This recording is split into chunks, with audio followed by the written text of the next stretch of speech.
வணக்கம். இன்னைக்கு குழம்பு சீரிஸோட 5th ரெசிபி சவ் சவ் குழம்பு செய்கிறத பார்க்கலாம்.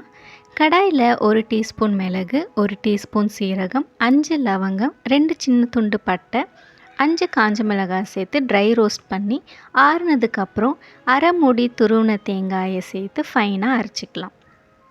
கடாயில் 1 டேபிள் ஸ்பூன் எண்ணெய், கடுகு, அரை டீஸ்பூன் சோம்பு, 1 வெங்காயம், 1 கொத்து கருவேப்பிலை, அரை டீஸ்பூன் இஞ்சி பூண்டு பேஸ்ட் சேர்த்து வதங்கினதுக்கப்புறம் 1 பச்சை மிளகாய், 1 தக்காளி சேர்த்து வதக்கி அரைச்சி வச்ச மசாலா கொஞ்சம் தண்ணி சேர்த்து கொதிக்க விடுங்க.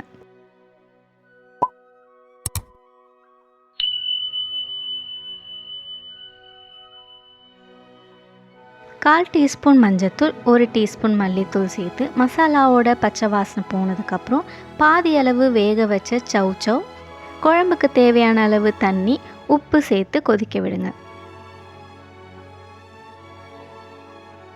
கடைசியாக கொத்தமல்லி தூவி இறக்குனா சுவையான சவ் சவ் குழம்பு ரெடி.